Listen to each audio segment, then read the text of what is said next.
Hey out there, music listeners. Welcome back to YouTube.com, your home for exciting online video content. Today we're talking about music. And specifically, this is sort of a gimmick video. I don't plan on making more of these because the joke is going to become kind of played out after this one time. But I decided to make an asexual pop song review today. That is, a review of a pop song specifically from the perspective of an asexual, which I'm qualified to speak on because I'm asexual. So that's what we're going to be talking about today. I was inspired to make this video because I was at a party and I happened to hear The Dare on the TV on one of those like automatic Spotify loading playlists or whatever. I heard this young jackanape who looks like he's from Blur or Oasis, although I don't think he's British. I'm pretty sure he's American. He is performing here in Denver at the High Dive. Of course he's at the fucking High Dive. I think sometime in October or maybe November. I forget when exactly. But if any maniac in Denver wants to subject themselves to The Dare, just tossing that out there. I'm not going to see The Dare sing his hit song Girls, but some of you might want to because this guy is just so in vogue, I guess. Anyway, we're talking about The Dare's hit song Girls. Much like other blooming pop sensations of the era, he only has like 2 songs. His other one's Perfume, and that one's boring as shit. Girls kind of has a bouncy club type party beat, and it's very energetic, which is one of the reasons it kind of lodged in my ears to begin with when I first heard it.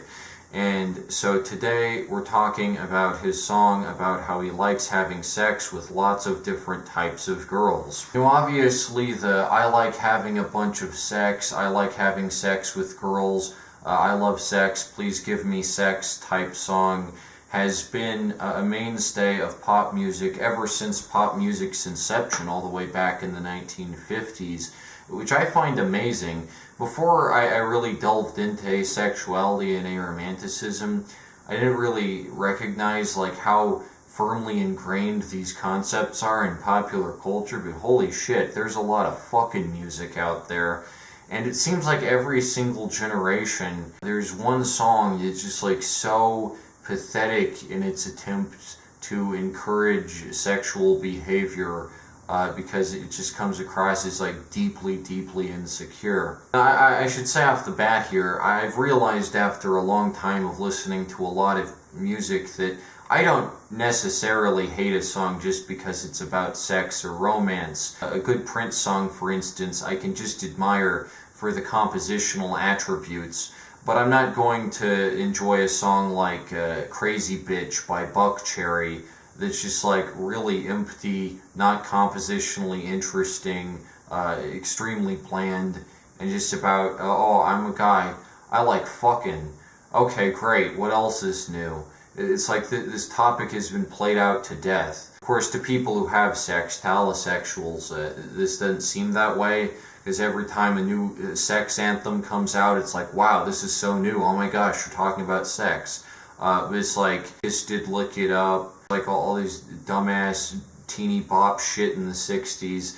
It's been done to death. Like, this topic is played out. Let's have a song about dairy or something for once. There are certain songs about romance or sex that I just can't help but like because they're legitimately fantastic songs. And this is an interesting point that should be made, is that if you're a songwriter and you create a song that's fucking awesome, whether it's about sex, romance, whatever, and an asexual / aromantic likes it, like they're like, wow, I like this song. That's how you know you're a damn good songwriter. If you can make a song about a subject that the listener has no interest whatsoever in, just does not give a shit about, and an aromantic or asexual likes the sexy song or the romantic song, that's a sign that you're doing something good. A great example of a song like that would be The Power of Love by Huey Lewis and the News. That song slaps harder than it has any right to. And I never even really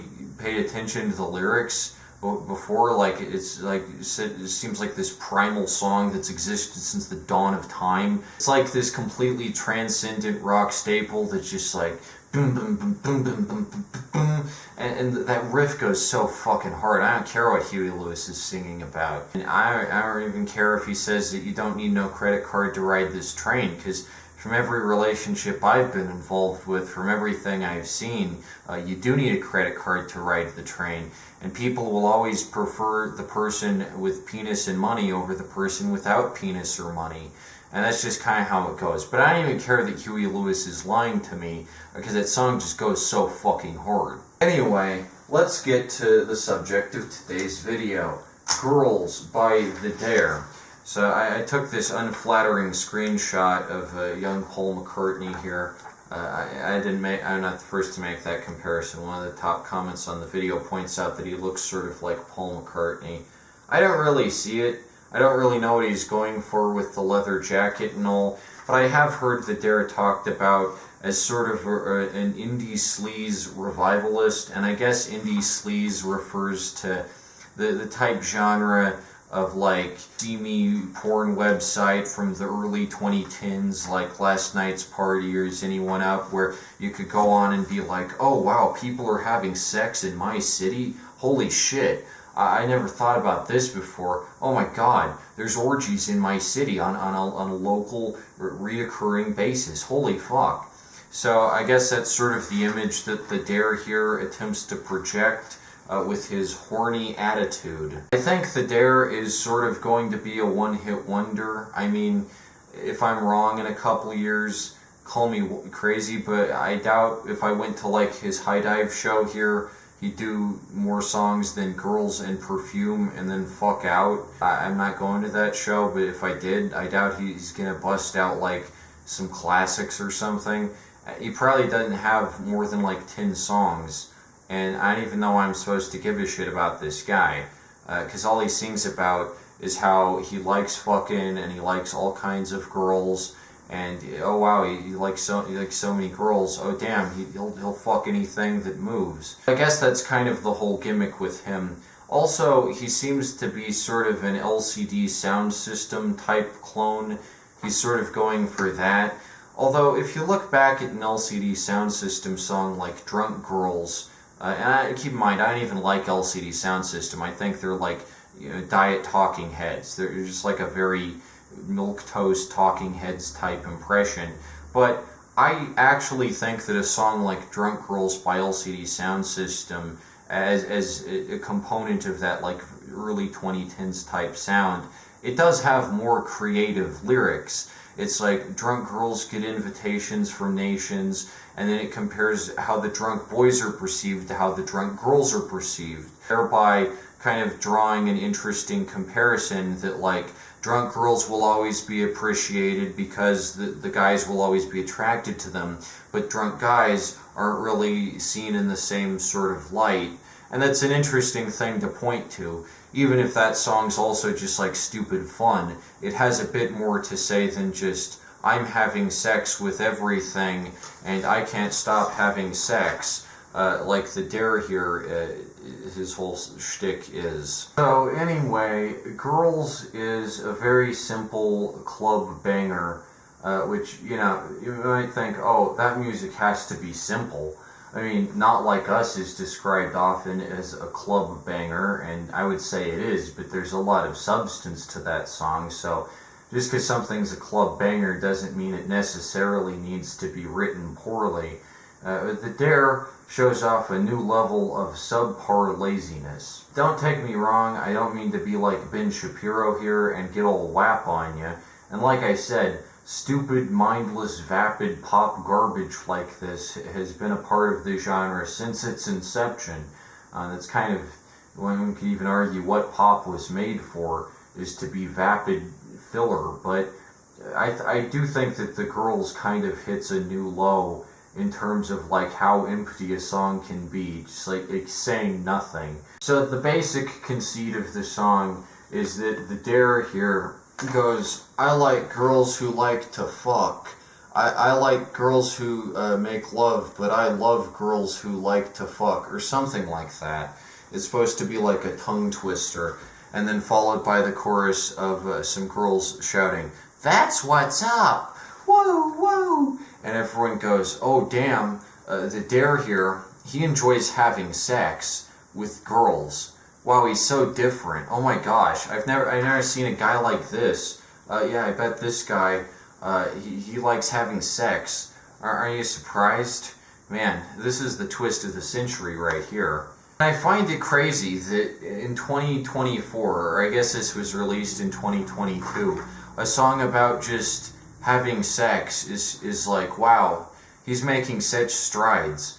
You know, I'd be making strides. How about a song about someone like myself who is completely incapable of even responding to physical touch? What about someone who's just like completely inert, whose libido is entirely absent? Someone for whom that sort of thing just doesn't exist. I think that's a much more interesting concept for a song. Call me nutty, but I do think there's kind of some untapped potential there. Anyway, I think that to fully illustrate how empty the Dare's song Girls is, we should compare it to Short Skirt Long Jacket by Cake.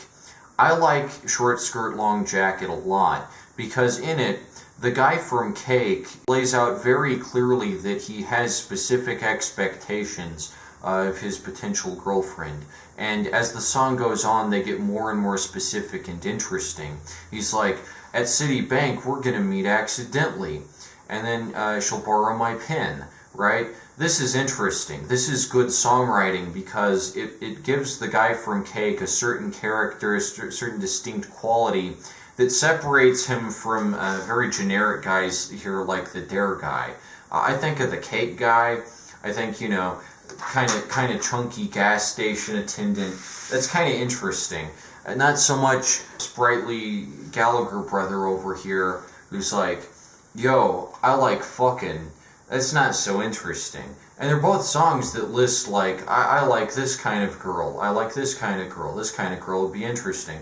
But the difference is, the Short Skirt Long Jacket song kind of narrows in on a very specific ideal archetype where you go, oh, the Cake guy, he kind of has standards. He's kind of classy. He won't just fuck anything that moves. Whereas the Dare song Girls lists so many types of girls that this guy enjoys having sexual intercourse with that by the end you're just kind of like, well, wow, is there any type of girl that you don't want to have sex with? Like, does anything turn you off? Or are you just this malignant testosterone factory? One can only wonder, I suppose. 2 points in this song really turn me off, though, because they speak to a general lack of creativity. One of the lyrics is, "I like girls who give it up for Lent." Me not being Judeo-Christian, me being a hardcore atheist like I am, I find this lyric somewhat off-putting. After all, Short Skirt Long Jacket or The Power of Love don't make references to like Fat Tuesday or anything. So I don't see why the Dare here, who wants to project himself as some kind of boundary-pushing freak, is referring to Christian orthodoxy all of a sudden. But I don't know what Lent is exactly. I know it has to do with chocolate or something. Regardless, I'm not sure what he means. Does he mean give it up as in give up one's virginity for Lent? Or does he mean like the girl gives up sex for Lent, like endures a period of abstinence for the duration of Lent? Because I don't think he would like that given his proclivity and his stated desire to have sex with anything that walks. I'm not sure that he'd want a girl who gave it up for Lent. So I'm inclined to think that by giving it up for Lent, he means giving up the body for Lent. Yo, come on over here. Let's have sex for Lent. I guess that's what he means, but that's just kind of a confusing lyric, and it's especially confusing to me because I don't know what the fuck Lent is, and I don't get why he's making like references to it. His horned up sex anthem. This is the kind of thing he probably thought was like very clever when he was writing it, but there are clever lyrics and references one can make. Like you could make a reference to Beowulf or something, but instead you're making it to like Christianity. Okay, yeah, very creative here. And then the other lyric that got me was when the dare was like, I like girls who hate cops and buy guns, if I remember the lyric correctly. Yeah, I like girls who hate cops and buy guns. And I think the dare here is just kind of inserting politics into an area where obviously they don't belong. Like, I really doubt the dare has standards to distinguish between a girl who hates the cops and loves the cops. Given the rest of this song, I'm inclined to think that the dare will have sex with any girl, regardless of whether the girl loves the cops, is neutral about the cops, hates the cops. I feel like he kind of just slipped this lyric in here to score brownie points with people who are anti-cop without really committing to it. Like, if some really stacked blonde bombshell, walks up to the dare and is like, ooh, blue lives matter, will you make out with me? I don't know if the dare is going to reject that out of political principle, because he doesn't seem to be the sort of guy with conviction, or again, like basic standards. So you'd probably have sex with a girl who loves the cops as much as you'd have sex with the girl who hates the cops. He's probably just horny like that. So I don't see the reason to believe that he'd reject the pro-cop girl any more than he'd accept the anti-cop girl. It just seems kind of like he's pushing politics in there to be like, ooh, I'm so progressive. I'm so cool. I'm anti-cop. I like girls who hate cops and buy guns. But it's like, okay, what about girls who don't buy guns? What about those pacifist girls? I don't know, I'd like to hear his stance on this. It might be interesting in like a separate song or something, but this is just like the horny song, I guess. Anyway, yeah, suffice to say, I think a song like Girls does kind of spell a new low for pop songs. Not necessarily in terms of production. The electronic bit is pretty kicking. It's very nostalgic. I can see why people kind of cite it as a throwback to LCD or whatever. But I just feel like you could do so much more with this, and this is a very vapid song. And especially the masquerading political bit, he makes sure to say, "Oh, I like girls with dicks." If I remember, that's the lyric. Maybe he is into trans girls. I mean, maybe he's pansexual. I don't know. Good for him if he is, I guess. But I just can't relate as an asexual. I don't get why anyone would have sex with the dare, or why the dare wants to have sex with anyone. But as he says in the song, he'll just have sex until the room he's in has a bunch of holes in it from all the sex he's had with the room. I guess he'll just have sex with the walls and floors and stuff. So I can only imagine how the high dive is going to be after he visits it on his fantastic tour. It'll probably look like Swiss cheese. Damn, I wish I got a show at the high dive. But no, the dare is much more deserving, because he has sex. He has lots and lots of sex and very horny. So it's very important that he expresses his pent-up horniness on a big 48-state tour. Yeehaw for the dare, the new pop icon. Okay, so that's it for my asexual pop song review of Girls by the Dare, which kind of seems to be a modern sensation. It's really taken off. I wish I had a pop song with over 400,000 views. The most I ever get is like 400. Maybe 500, but that's about it as far as the cap on my music goes. Yeah, I can't get enough of the dare, in case you couldn't tell. He's just, what a guy. Okay, that's been today's, asexual pop song review. I'm not going to do another one of these, but it was fun. I'm just going to try and review songs that I like, and specifically not from an asexual type perspective, because if I think about that, then I'd just be here all day. Like, I can't judge every song I've ever heard based on how horny it is. But this really is, I'm telling you, just like a new level of horny here. Like, what the fuck? What is this face he's making even? What is his face? Look at this. Is he like pouting? Is he like pouty? What is that?